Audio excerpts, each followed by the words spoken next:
नमस्कार दोस्तों। तो बात करते हैं अध्याय 5वां, जो कि है राजा, राज्य और प्राचीन गणराज्य प्रमुख महाजनपद। ठीक है, तो ये 6 क्लास की एनसीईआरटी का 5वां अध्याय है, जिसके नोट मैंने आप लोगों के सामने प्रस्तुत किए हैं इस वीडियो के माध्यम से। तो ध्यान से देखिए, पॉइंटों को नोट कीजिए। आपके प्रीलिम्स, मेंस और ऑप्शनल वाले बच्चे भी इसको देख सकते हैं।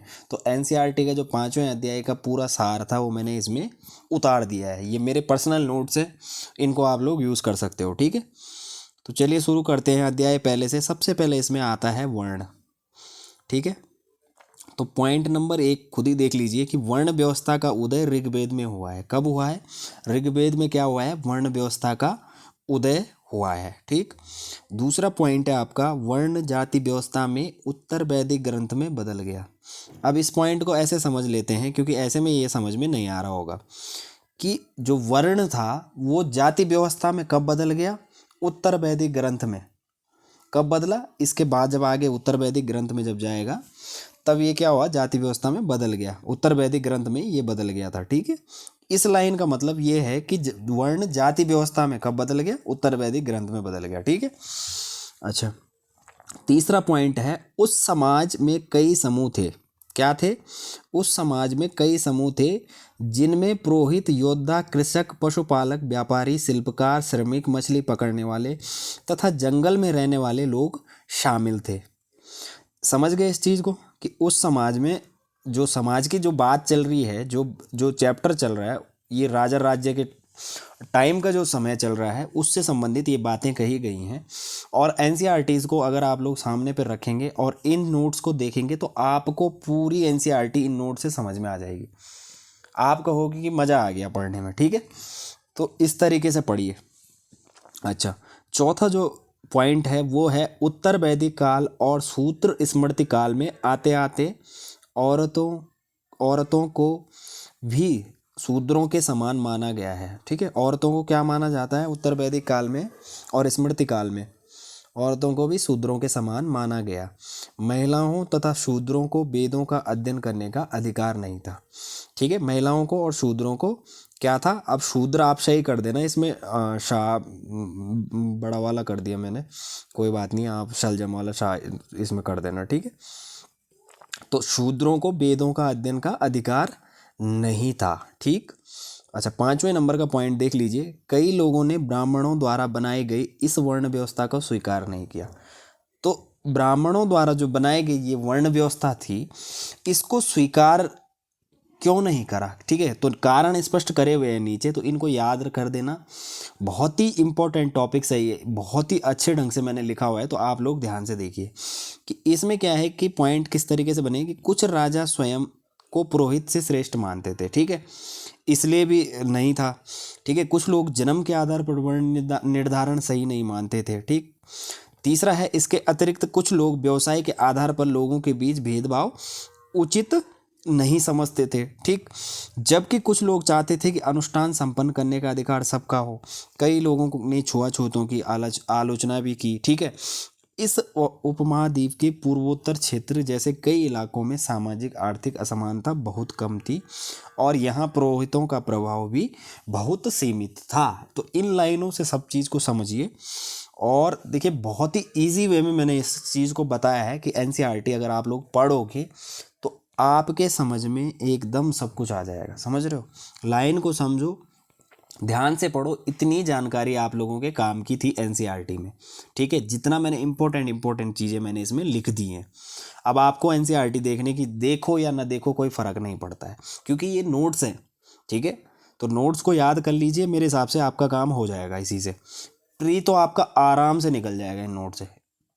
ठीक है, तो देखो, अब देखो दूसरा है, दैवी सिद्धांत के अनुसार वर्ण व्यवस्था की उत्पत्ति। अब एक दैवी सिद्धांत है, उसके अनुसार वर्ण की व्यवस्था की उत्पत्ति बताई गई है कि किस तरीके से वर्ण की उत्पत्ति हुई है। ठीक, तो वर्ण व्यवस्था की उत्पत्ति से संबंधित दैवी सिद्धांत के अनुसार चारों वर्णों की उत्पत्ति हुई है। तो 4 वर्ण कौन कौन से हैं ये आपको पता होगा, ब्राह्मण, क्षत्रिय, ठीक है, वैश्य और शूद्र। ये क्या हैं? 4 वर्ण हैं। ठीक, ये जाति नहीं, ये वर्ण है। जाति तो उत्तर वैदिक काल में बदल गया। ठीक है, तो इस चीज़ को समझिए कि इसकी उत्पत्ति कैसे हुई है, कैसे बने हैं ये सब लोग, मतलब कैसे माना गया है कि ये ब्राह्मण है, ये क्षत्रिय है, किस तरीके से माना गया था। तो ये चीज़ है, उत्पत्ति कैसे हुई। तो देखो उत्पत्ति का जो ये सिद्धांत है इसको याद रखना आप लोग, ये बहुत ही इंपॉर्टेंट है, ठीक है। तो इसमें आ रखा है कि ब्रह्मा के मुख से ब्राह्मण, बाहुओं से क्षत्रिय, जंघाओं से वैश्य तथा पैरों से शूद्र की उत्पत्ति हुई है। ठीक, समझ गए। मेरे हिसाब से लाइन बहुत इजी है और आप लोग इसको याद कर सकते हैं। ठीक, अच्छा, अब इसी में आता है जनपद काल। ये जनपद लिखा हुआ है लेकिन जनपद काल शुरू हुआ है। तो जनपद काल में थोड़ा सा चर्चा दे रखी है एनसीईआरटी 6 क्लास में कि क्या क्या हुआ था जनपद काल में। तो जो कुछ इंपॉर्टेंट चीज़ें थी वो मैंने इसमें लिख दी हैं, मतलब नोट्स फॉर्म में बना दिए हैं, यही आपके काम की चीज़ थी। तो जनपद का शाब्दिक अर्थ है जन में बसने वाला। ये बचने वाला, ये थोड़ा सा टाइपिंग मिस्टेक हो गया है, उसके लिए मैं माफ़ी चाहता हूँ। बट यहाँ पे जन के बसने की जगह, ये बसने की जगह होगी, ये बचने की नहीं, बसने की जगह होगी। ठीक है, तो इसको सही कर देना आप लोग। तो जनपद का शाब्दिक अर्थ होता है जन के बसने की जगह, मतलब जहाँ लोग बस सके उस जगह को क्या बोलते हैं, जनपद कहते हैं। तो सिंपल सी भाषा में समझ लीजिए। अच्छा, जनपद काल में क्या हुआ था कि चित्रित धूसर पात्र वैदिक काल के हैं। तो जनपद काल में चित्रित धूसर पात्र भी मिले थे। ठीक है, तो इस चीज़ को, इस पॉइंट को इस तरीके से समझो कि एनसीईआरटी को सामने रखो और चित्रित धूसर पार्क के बारे में पढ़ो कि जनपद काल में चित्रित धूसर पात्र भी मिले थे। अब ये क्या होते थे धूसर पात्र, ये होते थे इस तरह के पात्रों में ज़्यादातर थालियाँ और कटोरियाँ मिली हैं। समझ गए, पात्र मतलब बर्तन हो गया आपका। ठीक है, और उसमें थालियाँ और कटोरियाँ थी, धूसर पात्र, चित्रित धूसर पात्र। ठीक है, तो चित्रित मतलब उन पे कोई डिज़ाइन या कोई चित्रण किया गया होगा। ठीक है, तो उसमें एनसीईआरटी में एक पिक्चर दे रखी है, तो उसको देख लेना, बाकी आप लोग नेट से सर्च मार सकते हैं तो एक फ़ोटो आप लोगों को मिल जाएगी। ठीक है, फिलहाल जो पॉइंट की दृष्टि से, जो परीक्षा की दृष्टि से जो नोट्स इंपॉर्टेंट था वो मैंने इसमें उतार दिया है। ठीक है, अच्छा, अब इस लाइन को पढ़िए कि पुरातत्वविदों ने इस जनपदों के कई बस्तियों की खुदाई की है। दिल्ली में पुराना किला, ठीक है, कई बस्तियों की खुदाई कब हुई है, जनपदों की। जनपद काल में क्या हुआ था कि पुरातत्वविदों ने इन जनपदों की कई बस्तियों की खुदाई की है। दिल्ली में पुराना किला, उत्तर प्रदेश में मेरठ के पास हस्तिनापुर और एंटा के पास अंतरजी खेड़ा इनमें प्रमुख है। खुदाई से क्या पता चला, खुदाई से पता चला कि लोग झोपड़ियों में रहते थे और मवेशियों तथा अन्य जानवरों को पालते थे। वे चावल, गेहूं, धान, जौ, दालें, गन्ना, सॉरी ये गाना नहीं है, गन्ना है। ठीक है, इसको याद रखना, गन्ना, तिल और तथा सरसों जैसी फसलें उगाते थे। तो फसलों का नाम जरूर याद रखना कि जनपद काल में कौन कौन सी फसलें उगाई जाती थी। ठीक है, तो चावल, गेहूं, धान, जौ, दालें, गन्ना, तिल और सरसों, इस चीज़ को याद रखना। ठीक है, क्योंकि प्री का क्वेश्चन आ सकता है फसलों से संबंधित। तो अब आ जाइए इस पे। अब देखो जनपद काल में, देखो 6 क्लास की एनसीईआरटी तो इतनी ज़्यादा गहराई में जानकारी थी नहीं, जो इंपॉर्टेंट थे वो मैंने लिख दिए हैं फैक्ट। बाकी जो आगे के एनसीईआरटीज़ में अभी जनपद काल के बारे में बड़ा आएगा, तो ज़्यादा डेप्थ में आएगा, तो उसको आगे पढ़ेंगे। फिलहाल अभी इतना ही पढ़ लीजिए, जितना इसमें दिया था मैंने उतना ही। ठीक है, आगे के नोट्स भी मैं आप लोगों को प्रोवाइड कराऊंगा, तो उससे घबराने वाली बात कुछ नहीं है। ठीक, तो चलिए अभी फ़िलहाल महाजनपद काल की बात कर लेते हैं। तो महाजनपद काल क्या होता है कि अब राजा, इसमें क्या हुआ था, महाजनपद काल में क्या हुआ था, तो उसमें लिखा हुआ है कि क्या परिवर्तन हुए। जब पहले जनपद काल थे, फिर महाजनपद काल हुए, तो किस तरीके से परिवर्तन हुआ, उसमें परिवर्तन होने में क्या क्या चीज़ें बदलाव में आई। ठीक है, बाद में। तो अब राजा यहाँ पे सी लिखा हुआ है, टाइपिंग मैंने कहा टाइपिंग मिस्टेक हो रखा है, सी का मतलब है सेना।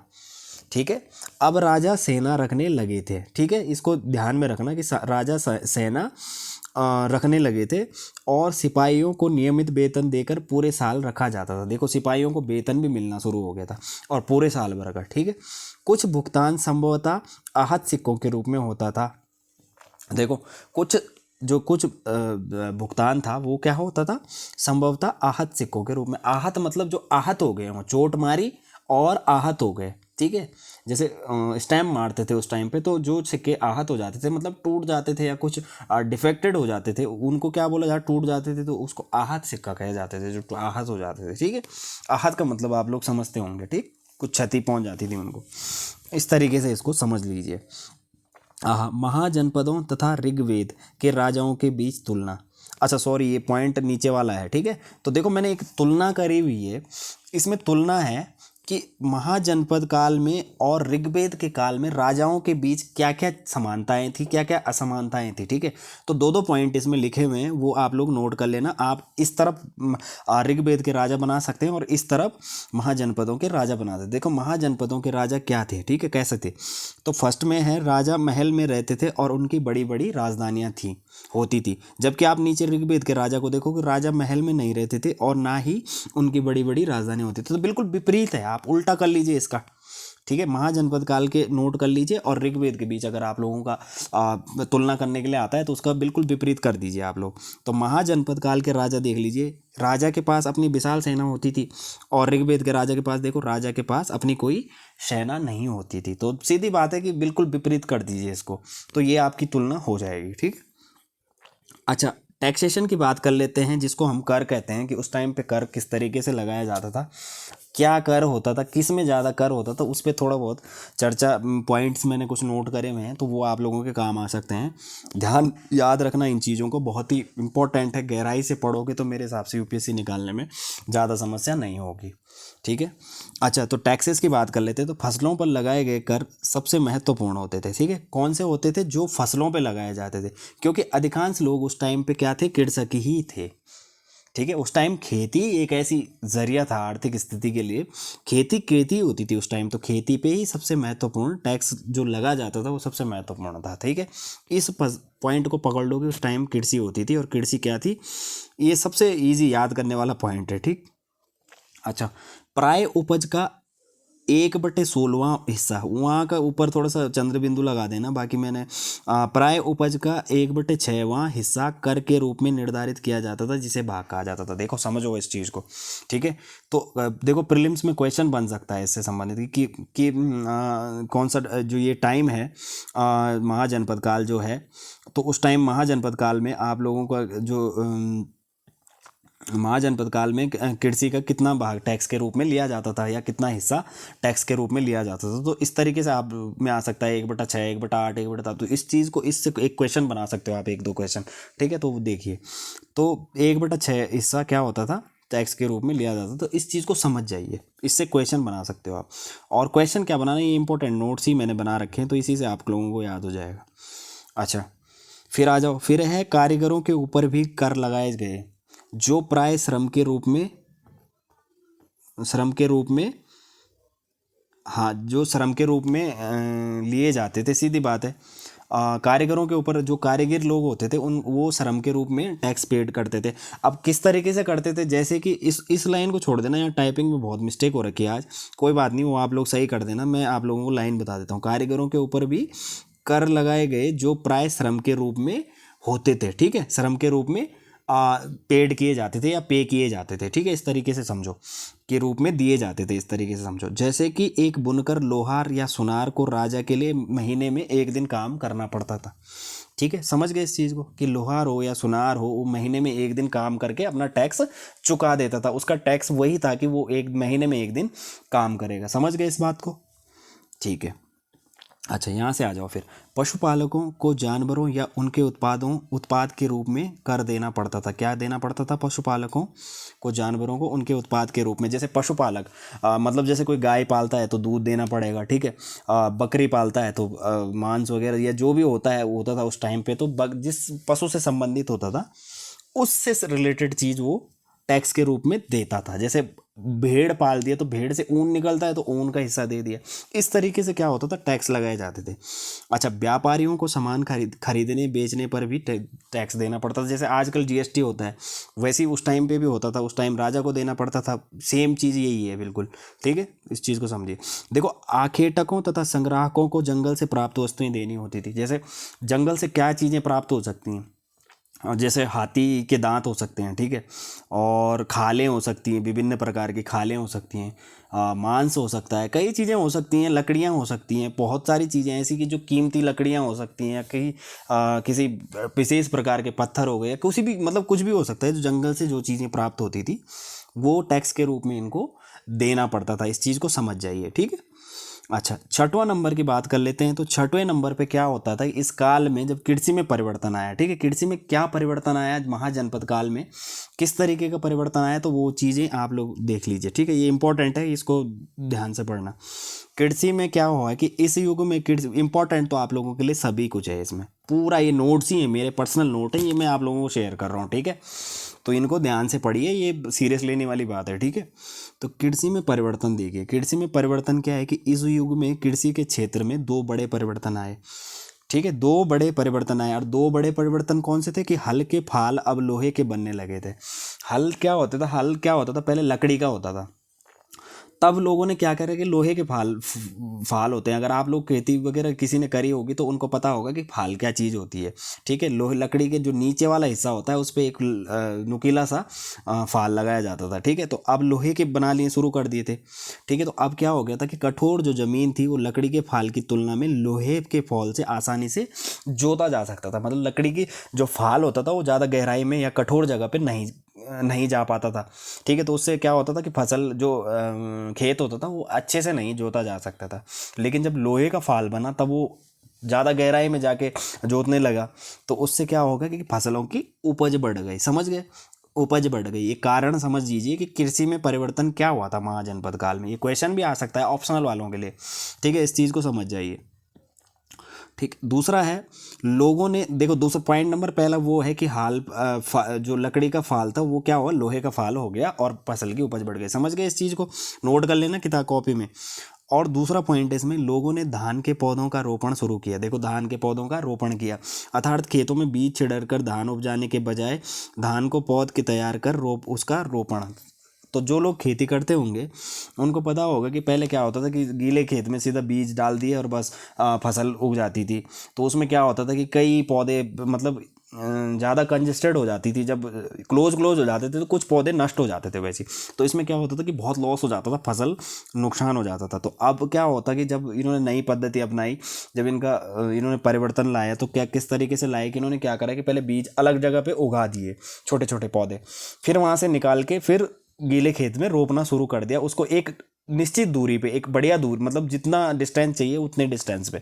इससे क्या हुआ कि कम पौधे खराब हुए, तो फसल क्या हो गया, फसल की क्या होगी, उपजाऊ बढ़ना शुरू हो गया, क्योंकि देखो जब नुकसान कम होगा, जब पेड़ पौधे कम नष्ट होंगे तो फसल भी तो ज़्यादा होगी। तो इसी तरीके से इन्होंने ये दो परिवर्तन इनके सामने आए, तो फसल क्या हो गई, उपज बढ़ गई, समझ गए, सिंपल सी बात है, समझ जाओ बस। मैं देखो इतना शॉर्ट वीडियो बनाई है कि आप देखोगे यूट्यूब में एक एक दो दो घंटे में समझा रहे हैं लोग इस चीज़ को, और मैंने आपको 17 से 20 मिनट में इस चीज़ को समझा रहा हूँ, ठीक है। अच्छा, सातवें नंबर है मगध। अब मगध के बारे में पढ़ लेते हैं थोड़ा बहुत कि मगध, अब स्पेशली मगध के बारे में क्यों दिया है, मगध इसलिए दिया है क्योंकि सबसे महत्वपूर्ण मगध जनपद इसलिए था क्योंकि शक्तिशाली भी था, ठीक है, इसका उदय शक्तिशाली उसके रूप में भी हुआ था। तो अभी आगे पढ़ेंगे हम उस चीज़ को, पहले हम यहाँ से पढ़ लेते हैं थोड़ा बहुत मगध के बारे में, ठीक है, मगध के बारे में इसलिए पढ़ लेते हैं, लगभग 200 सालों के भीतर मगध सबसे महत्वपूर्ण बन गया। देखो पहला पॉइंट यही है, 200 सालों के भीतर क्या हुआ था, मगध जो अभी क्या जाना जाता है, जो अभी बिहार के नाम से, मगध बिहारी तो है, हाँ मगध बिहारी तो है, ठीक है। तो लगभग 200 सालों के भीतर मगध सबसे महत्वपूर्ण जनपद बन गया, और गंगा सोन, इन नदियों का नाम याद रखना, गंगा और सोन नदियाँ मगध से होकर बहती थी, समझ रहे हो। देखो ये दो नदियाँ जो हैं, बड़ी विशाल नदियाँ जो हैं, ये क्या होती थी, मगध के पास से बहती थी। तो क्या फ़ायदा हुआ कि यातायात, जल वितरण और ज़मीन को उपजाऊ बनाने के लिए महत्वपूर्ण थी, समझ रहे हो, क्या था कि जल बितवाने के लिए महत्वपूर्ण थी गंगा सोन जैसी नदियाँ, समझ रहे हो इस पॉइंट को। अब देखो इसमें एक क्वेश्चन बन सकता है कि इस तरीके से समझो इस चीज़ को कि महत्वपूर्ण जनपद मतलब इसका जो महत्वपूर्ण था, जो ये एक बल्कि एक क्वेश्चन भी बताया था मेरे को, इसके मगध से सम रिलेटेड आया था कि ये कैसे बहुत इतने जल्दी कैसे ये महत्वपूर्ण बन गए ये जिला, ठीक है, इस तरीके से। तो कारण स्पष्ट कीजिए, अगर इस तरीके का क्वेश्चन आता है कि शक्तिशाली राज्य के उसमें कैसे उदय हुआ इसका, इस तरीके के क्वेश्चन आए थे पहले, तो आप उस चीज़ को समझिए। तो उन्हीं के आंसर हैं ये, ठीक है, उसी क्वेश्चन के आंसर भी हैं ये, और इसके बारे में जानना भी ज़रूरी है क्योंकि इससे रिलेटेड क्वेश्चन आते हैं, समझ गए। तो इसको यूं प्रकार समझते हैं, देखो गंगा सोन जैसी नदियां मगध से होकर बहती थी, यातायात जल वितरण और ज़मीन को उपजाऊ बनाने के लिए महत्वपूर्ण थी, समझ गए। देखो पानी की ज़रूरत होती है ज़मीन को उपजाऊ बनाने के लिए, खेती के लिए बिल्कुल स्वच्छ पानी मिलता है, ठीक है, ताज़ा पानी की भरमार थी। तो सीधी बात है फसल अच्छी होगी तो भाई राज्य में फसल अच्छी होगी तो सीधी बात है खाना पीना जो धान वगैरह है जो फसलें उगाते हैं वो ज़्यादा होंगी पैदावार, तो इससे देश की क्या होगी, आर्थिक स्थिति सुधरेगी, बढ़ेगी राज्य की, ठीक है। तो इस तरीके से थी, समझ रहे हो। चलो पहला तो हो गया पॉइंट है। दूसरा क्या था कि मगध का हिस्सा एक जंगलों से भरा था, इन जंगलों में रहने वाले हाथियों को पकड़कर उन्हें प्रशिक्षित कर सेवा के काम में लगाया जाता था, समझ जाओ आप, सेना के काम में यार, सेवा, इस चीज़ को पॉइंट को देखना कि सेवा की जगह सेना होगा, ठीक है, तो सेवा की जगह सेना कर देना, ठीक है। ये टाइपिंग मिस्टेक हो रखा है काफ़ी आज, कोई बात नहीं, इसके लिए मैं आप लोगों से माफ़ी चाहता हूँ।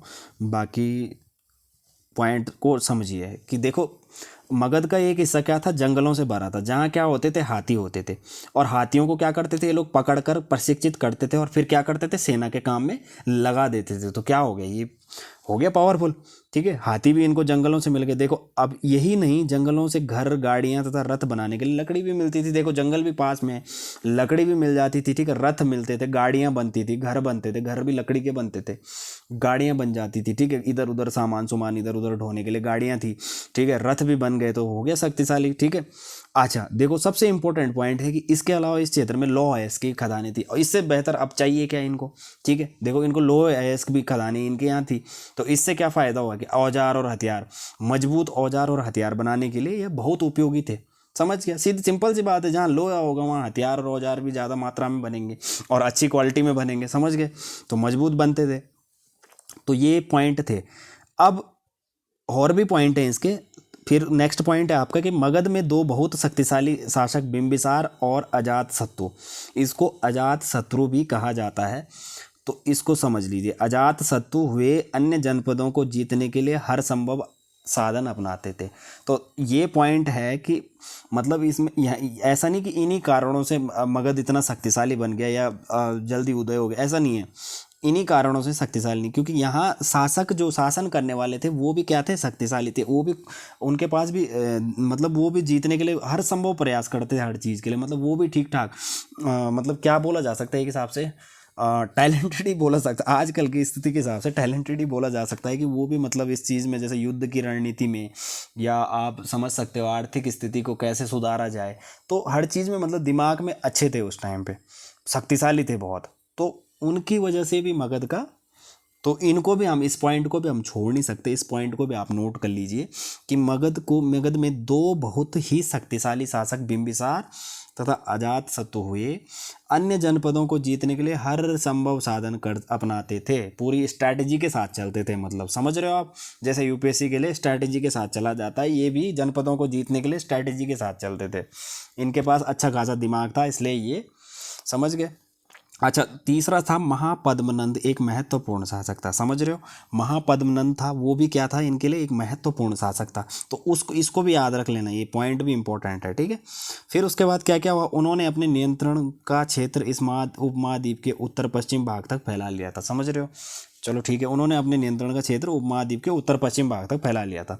बिहार में राजगृह, आधुनिक राजगीर जिसको कहा जाता है आधुनिक राजगीर, बिहार में राजगृह कई सालों तक मगध की राजधानी बनी रही, बाद में पाटलिपुत्र आज का पटना को राजधानी बनाया गया। तो राजगृह जो था पहले, आधुनिक राजगीर बोलते हैं शायद अभी, और कई सालों तक मगध की राजधानी थी राजगृह, क्या थी पहले, राजगृह क्या थी, मगध की कई सालों तक राजधानी रही, इस चीज़ को याद रखना, इस पॉइंट को।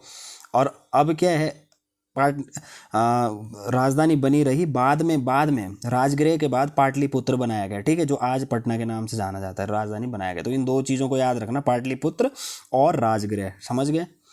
अच्छा थोड़ा बहुत अब हम इसमें थोड़ा सा सिकंदर के बारे में दिया हुआ है, तो दो चार पॉइंट थे इंपॉर्टेंट, मैंने लिख दिए, आप लोगों के काम आ जाएंगे, इसको ज़रूर पढ़ लेना।